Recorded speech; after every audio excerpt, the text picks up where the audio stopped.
Nós estamos no capítulo 2 das penas e gozos futuros, estamos na pergunta 980, que é uma pergunta para hoje muito bacana, muito consoladora, não é? É uma pergunta que fala dos laços de união, de afinidade espiritual. Então, eu vou ler a pergunta, vocês vão ver como vai ser bom falar sobre ela. 980. O laço de simpatia que une os espíritos da mesma ordem constitui para eles uma fonte de felicidade? Como não seria a felicidade de cada um de nós estar ao lado de quem amamos? Não só aqueles que amamos, mas aqueles que nos afinizamos. O que significa afinizar? Vibrar de uma forma parecida, ter os mesmos propósitos, ter uma fé semelhante, ter hábitos direcionados a uma mesma conquista, ter um esclarecimento espiritual. Que nós podemos amar muitas pessoas que não estão ali, às vezes, na nossa faixa vibracional. Estão, às vezes, um pouquinho ali, ainda caminhando, um pouquinho mais lento, um pouquinho mais acima. Mas as famílias espirituais, elas vão esquecer essas diferenças, porque elas vão unir aqueles que se amam na espiritualidade, mesmo que eles não estejam todos na mesma faixa vibracional, aqueles que avançaram mais vão auxiliar os seus filhos, irmãos, seus amigos, não importa o parentesco na Terra. Esses irmãos que trouxeram um pouquinho mais de evolução vão ancorar aqueles que estão na Terra ou aqueles que estão na espiritualidade. E a família vai caminhando. A família não necessariamente tem a mesma condição espiritual, mas tem a sintonia. O que é a sintonia? É aquela vibração de amor, de conhecimento, de conquista, de outras encarnações. Se desenvolveu ali um grupo. E esse grupo vai sendo ampliado, nós vamos amadurecendo a nossa espiritualidade, nós vamos caminhando no sentido do Cristo, e esse grupo vai aumentando. Quando nós somos mais primitivos, mais embrutecidos, nós temos alguns amigos, alguns afins e muitas questões com os irmãos, muitas dificuldades, muitas mágoas, muitas tristezas, mas a gente vai caminhando e vai aprendendo a perdoar, a aceitar, a amar mesmo nas diferenças, a carregar nosso irmão quando ele necessita. Então, nós vamos aumentando esse grupo, cada vez mais. E essas famílias espirituais, que não representam as famílias da Terra necessariamente, elas se unem na espiritualidade com este amor, com esta vibração. E se alguns estão um pouquinho mais atrasados, porque de alguma maneira não acompanharam a jornada, a família está ali para sustentar, para que haja um encontro futuro, para que haja união cada vez mais forte. E essa família vai ampliando. É como disse Jesus, uma só família. Por que Jesus dizia uma só família? Ele estava dizendo para nós que na condição que ele vibra espiritualmente, não existe mais pequenos grupos, não existem subgrupos, existe uma família universal, que não importa a condição espiritual, não importa a vibração a qual estão, Jesus ama da mesma maneira. Ele encontra em todos os seus irmãos. Mas nós não, nós ainda não chegamos na condição espiritual de Jesus e nós ainda temos as nossas mazelas, as nossas dificuldades. E vamos fazendo aquele grupo. Temos ali na Seara nosso grupo, temos na nossa família nossas pessoas que nós amamos, e aquilo vai aumentando, tanto na parte corporal, aqui na matéria, como na parte espiritual. Nós vamos crescendo, nós vamos fazendo amizades também, com núcleos espirituais que trabalham. Se hoje nós estamos aqui, reunidos em nome do Cristo, para estudar o conhecimento espiritual, nós temos irmãos espirituais que estão neste grupo. Não só nós aqui, não importa que é online, está cada um numa casa, mas quantos irmãozinhos estão reunidos espiritualmente para ouvir o que a espiritualidade vem trazer para nós? Porque eu sou uma mera emissária aqui, uma mera mensageira, porque a espiritualidade que nos intui, que nos traz os conhecimentos. Então, que grupo que nós temos aqui? Um grupo enorme. É que a gente fala sempre na Seara, não importa se tem 2 alunos, se tem 3 alunos, não importa, porque o plano espiritual, às vezes, está ali em 30, 40, 50, 100 irmãozinhos trazidos, e a gente vê aquilo como se fosse uma arquibancada. É a coisa mais linda.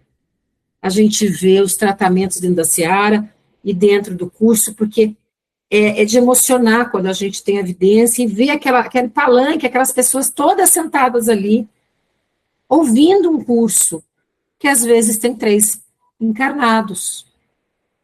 Então, nós vamos fazendo esses grupos. Nós fazemos parte dessa aula de segunda, existe um grupo enorme, que vai criando afinidade conosco, os mentores deste grupo, os mentores dos tratamentos que vocês fazem na Seara, dos trabalhos que vocês realizam, e em tudo na vida. Em todos os nossos grupos, seja profissional, familiar, nós vamos fazendo este elo de amor, saindo do egoísmo material do parente, o meu filho, o meu marido, o meu pai. Existem, às vezes, espíritos mais embrutecidos que só põem a família como algo de importante, como a família corporal como algo ali, único, exclusivo. E não é isso que o pai quer de nós. Sabendo também, depois de tanto estudarmos aqui, que as nossas uniões familiares não necessariamente são as nossas famílias espirituais. Às vezes são ajustes, às vezes são encontros que estão ali aparando arestas, encontros que necessitam de um trabalho nosso, ou de um aprendizado nosso.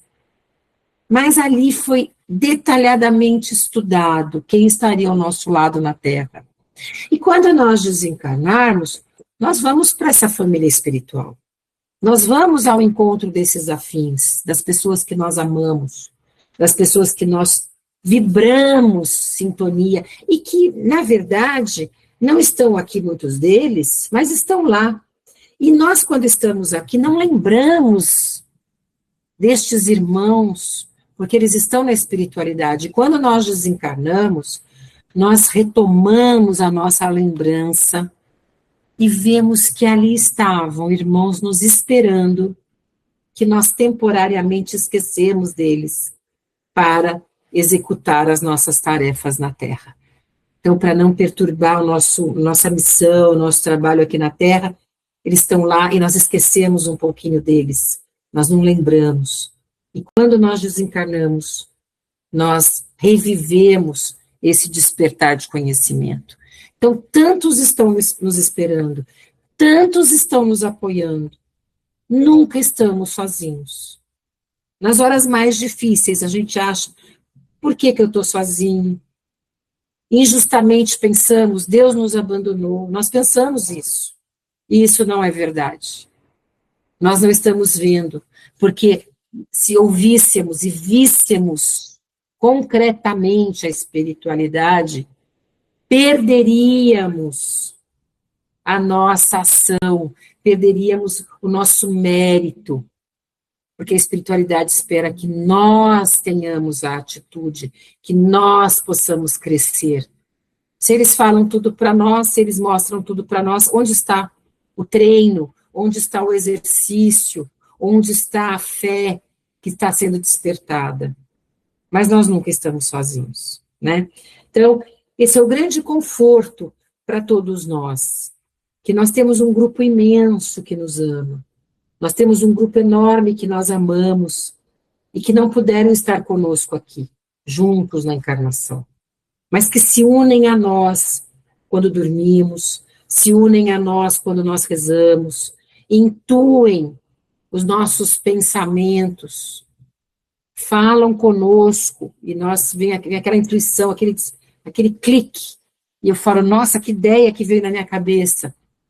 Muitas vezes é um mentor, é um parente espiritual, é alguém que nos ama ali. Então, a nossa família, ela vai crescendo, tá bom? Então, a espiritualidade diz o seguinte, pergunta é se isso nos traz felicidade. Lógico que nos traz felicidade, né?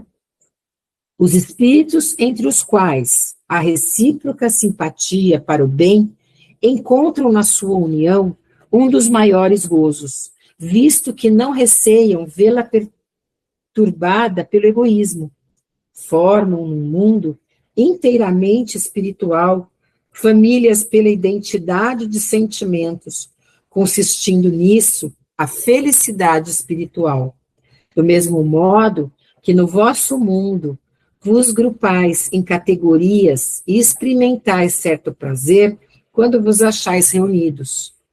Na afeição pura e sincera que cada um vota aos outros e de que é, por sua vez, objeto, tem eles um manancial de felicidade, porquanto lá não há falsos amigos, nem hipocrisia. Então, todos ali estão unidos num propósito, como estamos na Seara, por exemplo, todos estamos ali no mesmo propósito.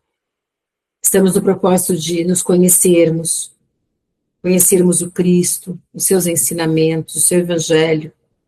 Então, nós vamos aumentando essa simpatia, essa comunhão de pensamento. E se nós, porventura, não encontramos isso hoje na nossa família, vamos entender como um exercício de maturação das diversidades. Como é importante superarmos as diversidades. Como é importante conviver com aqueles que não pensam como nós, para exercermos a nossa humildade, a nossa caridade, sermos também ensinados de coisas que ainda não sabemos. É na diversidade, num mundo ainda não tão desenvolvido, que nós aprendemos, uns ensinando aos outros. Então, não sofram se existe um filho difícil, um companheiro difícil, uma mãe, um pai, enfim, não sofram. Vamos dar o melhor. Vamos ver que naquele momento nós temos aquela oportunidade de reparo, porque nós não sabemos o que nós fizemos lá atrás, nós não lembramos o que nós fizemos lá atrás. Então, vamos tentar ali aparar as arestas, perdoar os nossos irmãos, porque algum motivo para estarem perto de nós existe, né? Não é ao acaso, as famílias. Então, aqui ele continua a citação, explicando essa alegria toda, né? E nós vamos para 981. Com relação ao estado futuro do espírito, haverá diferença entre um que em vida teme a morte e o outro que encara com indiferença e mesmo com alegria? Essa pergunta, ela quer dizer para nós o seguinte: a forma como a gente vê a morte define a nossa condição espiritual? Vejam bem, cada um de nós tem um sentimento em relação à morte. Até mesmo pelas experiências que nós passamos, com as pessoas que nós, né, perdemos aqui temporariamente. Cada um de nós tem um sentimento em relação à morte, dependendo da criação que teve, dependendo da formação religiosa que teve em casa. Algumas religiões colocando um pouco mais de medo, de culpa, né, de pecado, inferno, enfim. Como nós vemos a morte? A pergunta é: aqueles que temem e aqueles que vêm com mais alegria, sabendo que a vida futura trará uma situação menos materializada, talvez mais confortável. Cada um de nós tem uma impressão da morte. Isso não significa maior ou menor evolução. Nós podemos falar assim: eu não temo a morte, porque eu creio em Deus, eu creio na vida eterna, e eu creio na espiritualidade que me cerca. Ou eu posso falar: eu não temo a morte porque eu não ligo para nada. Para mim é indiferente, eu estou vivo. Eu não tenho essa preocupação. Então, são duas posições em relação à morte, semelhantes, não ter medo, mas qual é o meu pensamento em relação à vida, tanto material como a vida espiritual? Então, como nós encaramos a morte, vai dependendo de uma maturidade que nós temos, espiritual, e não a banalização. Muitas pessoas arriscam a vida, não cuidam da própria vida, se arriscam em situações desafiantes, sem medo nenhum de perder a vida material. Isso não significa evolução, não ter medo da morte. Muitas vezes a pessoa pode ser mais temerosa em relação à passagem e ter uma grande espiritualidade. Então, o que o plano espiritual mostra para nós? Assim, vamos desmistificar alguns conceitos pré-estabelecidos que temos. Nós aqui na vida, nós geralmente determinamos, isso é assim, aquilo é assado. Na vida espiritual, existe uma individualidade muito grande de condições de crescimento. Então, pessoas que vibram na mesma condição espiritual podem ter um sentimento, às vezes, diferente, uma sensação diferente em relação à morte. Tá bom? Então, olha que a espiritualidade responde. Muito grande pode ser a diferença. Entretanto, apaga-se com frequência em face das causas determinantes desse temor ou desse desejo. Quer a tema, quer a deseje, pode o homem ser propelido por sentimentos muito diversos, e são estes sentimentos que influem no estado do espírito. Então, veja que importante que a espiritualidade está explicando. Duas pessoas que não têm medo da morte. Não têm medo por quê? Qual é o sentimento que habita dentro daquele indivíduo? Ele não tem medo porque ele crê em Deus, ele tem fé no futuro, fé em si mesmo, então é um espírito em equilíbrio. Ou aquela pessoa que não tem medo porque não está ligando para nada, porque não tem amor à própria vida, não tem não tem nem consciência da própria espiritualidade e banaliza as condições materiais. Então a espiritualidade fala, cada espírito tem uma condição vibracional. Cada um de nós tem uma observação sobre a morte, mas não faz de nós mais ou menos evoluídos. O que faz de nós mais ou menos evoluídos é nosso sentimento em relação às coisas, né? Então, eles continuam aqui. É evidente, por exemplo, que aquele que deseja a morte unicamente porque vê nela o termo de suas tribulações, há uma espécie de queixa contra a providência e contra as provas que lhe cumpre suportar. Então, eu posso dizer assim, como está dando exemplo. Eu quero morrer, não tenho medo da morte, porque eu já não aguento mais essa vida terrena aqui. Quero ir logo para outra etapa, porque isso aqui eu não aguento mais. Há nesse irmão fé ou indignação? A indignação. A vida terrena não é fácil, mas quando nós entendemos que ela é necessária para o nosso crescimento, nós não vamos querer despachar a vida rapidamente. Tomara que eu vá logo embora, porque já vivi bastante, já sofri bastante, já não tenho mais nada para fazer aqui. Então nós precisamos mudar esse conceito, porque isso representa para a espiritualidade um desprezo à oportunidade que nós temos aqui na Terra, tá bom? E realmente é uma coisa que passa pela nossa cabeça, a gente fala, já fiz bastante, né? Mas nós temos que mudar isso. A morte, ela nos alivia no momento em que nosso aprendizado e nossa gratidão é permanente, independente do que passamos. Não é fácil, mas é o que nós precisamos desenvolver. Então, eu não posso falar, eu não tenho medo da morte porque aqui está difícil mesmo, então, pior que aqui não vai ser. Isso não é amor ao nosso Deus interno, porque nós carregamos o nosso Deus interno. Nós temos a força sagrada de Deus dentro de nós. Então, por mais difícil que seja a nossa vida terrena, vamos ter amor por ela até o último segundo. E quando vier o pensamento ruim, essa vida está difícil mesmo, vamos acender a lanterninha ali, a lâmpada, e falar, não vou deixar. Vou mudar a minha frequência. Gratidão a Deus por todas as minhas dores, para que eu possa chegar ao Senhor. Ele que sofreu mais que nós, sem ter nada a ser censurado, veio para cá, só por amor a nós, sofreu materialmente, um espírito que não encarna mais, a condição espiritual de Jesus não se encarna mais, encarnou, passou por vibrações tão diversas para chegar à condição de poder entrar num corpo material. Jesus sofria, para quem não leu o Sublime Peregrino, fala a história de Jesus espiritual na Terra, e fala como Jesus precisava meditar para conseguir ficar encarnado, como Jesus precisava orar, pedir força para conseguir ficar na matéria, de tão etéreo que ele era. Era um sofrimento insano ele permanecer no corpo.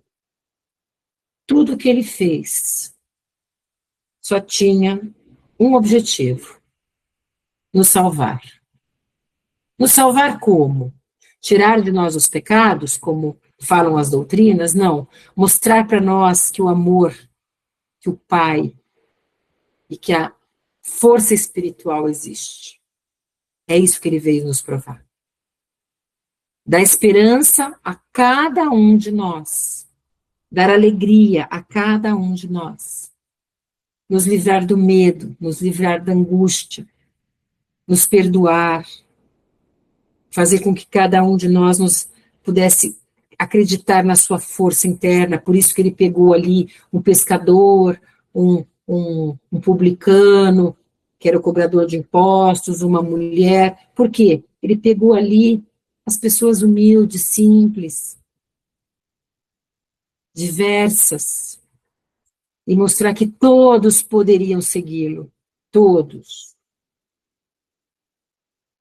Então, e até fazendo uma ponte à chegada do Natal, que esse espírito de Natal seja esta reflexão, não o presente, a ceia, a festa, mas que nós, cristãos verdadeiros, possamos encontrar no Natal o sentimento de gratidão. Porque Jesus veio num sofrimento muito grande para nos despertar a fé. Então, que a gente possa, nesse mês de Natal, ter essa gratidão, né? Não estar focado em festa.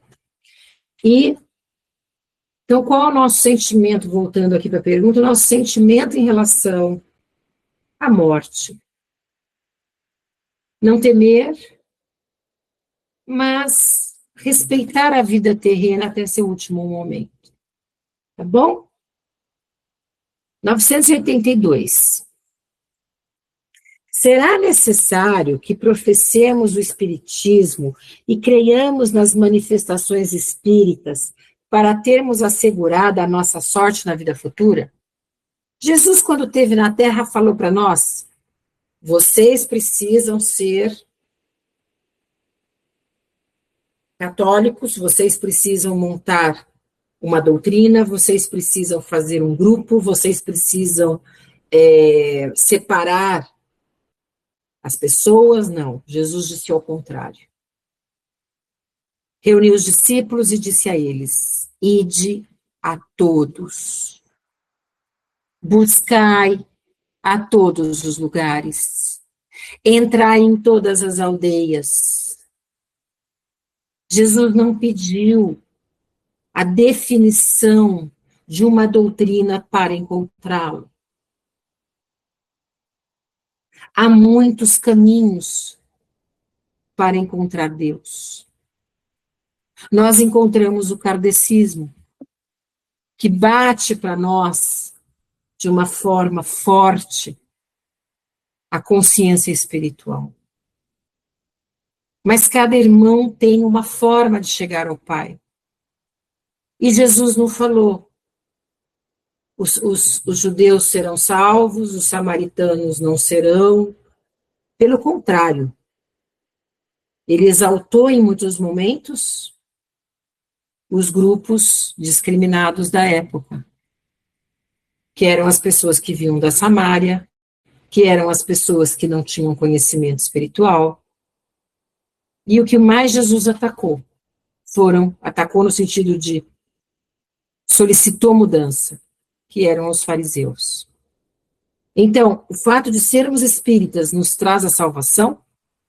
Não. O fato de ser católico vai trazer a salvação? Ser cristão? Não. há muitos caminhos para a busca espiritual. Nós amamos a nossa doutrina, mas podemos fazer parte dela e não utilizarmos os ensinamentos e não nos melhorarmos.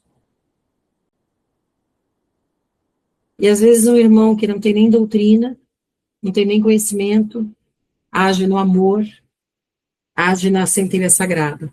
Então, o que essa pergunta quer dizer para nós? Só existe no kardecismo a salvação porque nós acreditamos nele? Não. Só o cristão será salvo? O irmão que crê no hinduísmo, no budismo, os muçulmanos, os islâmicos, em Maomé, eles não serão salvos? Todos serão salvos pelo seu coração, não pela sua razão, mas pelo seu amor. Então, que o kardecismo seja um instrumento de evolução, seja o nosso amparo, que o espiritismo seja um amparo na nossa vida. Mas isso não significa que estamos salvos por fazermos parte de uma casa cristã. Não é? Então, isso é muito importante. Porque às vezes as pessoas se acomodam. Eu vou lá na missa todo sábado. Eu vou lá na igreja evangélica todo domingo. Eu vou tomar passe toda semana. O compromisso com o Cristo é individual, é silencioso. O compromisso com o Cristo é no nosso quarto fechado, é conosco. Que não seja nunca uma atitude social ou para livrar nossa consciência. Que a gente não vá à seara para livrar nossa consciência, para dizer que estamos andando ali no caminho certo, mas que a seara seja um suporte para nos ajudar a nos amarmos, a nos conhecermos, ajudar nosso semelhante, seja ali um local de força para nós. Bom? Então isso é muito importante. Se assim fosse, seguir-se-ia que estariam deserdados todos os que não creem, ou que não tiverem ensejo de esclarecer-se, o que seria um absurdo. Só o bem assegura a sorte futura. Ora, o bem é sempre o bem, qualquer que seja o caminho que ele conduza. Por que Jesus chamou Mateus? Mateus era um publicano que resistiu muito a seguir Jesus. Ele cobrava impostos. Os judeus não suportavam Mateus, porque ele batia a porta, cobrava as moedas de César e anotava quem não pagava. E ele observava Jesus passando, Jesus pregando. E Jesus olhava para ele e o convidava a seguir, até o dia que ele seguiu Jesus. E Mateus foi um dos grandes apóstolos, porque ele traz o evangelho de Mateus, ele era um menino que escrevia bem, ele era jovem, e ele anotava as coisas que Jesus falava, ele escrevia, e ele conseguiu didaticamente organizar o estudo dele, do que ele via, do que ele ouviu. Os evangelhos de Mateus são lindíssimos. Então, olha ali o cobrador de impostos, cobrava ali as pessoas que sofriam, que não podiam pagar, entregava para César, que era o César era a representação do imperador, mas Jesus viu nele o homem que podia ser transformado e trouxe esse exemplo para nós. Pedro não era aquela doçura, Pedro era um jovem trabalhador, mas indignado com a situação social ali dos judeus, indignado porque tinha que trabalhar e às vezes não conseguia a pesca. E quando Jesus fala que jogasse a rede, ele não crê que teria peixes, quando Jesus fala para ele, jogue do outro lado a rede. Então Jesus pegou alguns homens ali, e mulheres também, para mostrar para nós que não eram os puros judeus que estavam salvos, mas os homens comuns, cada um de nós, eu, vocês, todos nós, pessoas comuns, são os seguidores do Cristo. E o que ele espera de nós? O que estamos fazendo, o coração aberto para ouvir. Ele trabalhou muito, os apóstolos. Claro que todos vieram preparados para acompanhá-lo, mas ele teve que trabalhar os apóstolos, não foi algo fácil, não foi algo pronto. Vejam Saulo, né? O apóstolo Paulo. Então, ele fez exatamente isto para mostrar para nós que não eram os religiosos que estariam salvos. Então, esta pergunta é muito importante para nós, para todos nós. Vamos ter uma prática de doutrina religiosa, mas que ela não seja uma máscara para não buscarmos as nossas imperfeições. Ou seja, se eu me assumo uma espírita, então vai dar tudo certo, lá na frente eu vou estar garantida. Não. Que seja o nosso apoio, mas não a nossa máscara. Tá bom? Então, isso é muito importante. Deixa eu ver que horas são. Dá tempo ainda. Vamos entrar em penas temporais, né? Penas temporais, as dores que passamos aqui temporariamente. 983. Não experimenta sofrimentos materiais o espírito que expia suas faltas em nova existência? Será então exato dizer que depois da morte só há para a alma sofrimento material? O que essa pergunta está dizendo para nós? Quando nós morremos, acaba o sofrimento material e nós vamos só espiar ali a nossa consciência. É uma pergunta que parece difícil de entender, mas o grupo de Kardec queria dizer é o seguinte: eu tenho questões materiais a resolver aqui na Terra, eu desencarno. Eu só vou levar a culpa? O que eu deixei para trás não vai ser resolvido? Por exemplo, eu lesei alguém materialmente, eu prejudiquei aquela pessoa, eu desfiz uma situação conjugal propositadamente para prejudicar aquela família. Eu propositadamente prejudiquei o semelhante. Então, eu vou desencarnar, eu vou ficar com aquilo na cabeça, mas o estrago feito vai ficar daquele jeito? A espiritualidade nos convida, após a nossa reflexão, a volta ao ambiente material que nós deixamos em aberto às nossas problemáticas. Então, enquanto nós não encerrarmos o ciclo, né, de ajuste do que nós iniciamos errado, nós vamos voltar àquele meio. Então, na espiritualidade, existe ali a dificuldade da consciência, que vai nos... A dificuldade não, né? A graça da consciência que vai nos esclarecer. Olha, aqui não estava bom, ali podia ser melhor. A nossa consciência, é a gente com a gente mesmo. Olha, ali eu podia ter feito diferente. Ali não foi bacana. E agora? A consciência está pesada, eu errei, peço desculpa para mim, para o outro, peço a Deus força, mas e aquilo lá que eu fiz? Outra encarnação. E ajustes espirituais serão cobrados também nas situações que nós nos envolvemos. Tá bom? Então, só entender que erramos já perdoou tudo? Às vezes não.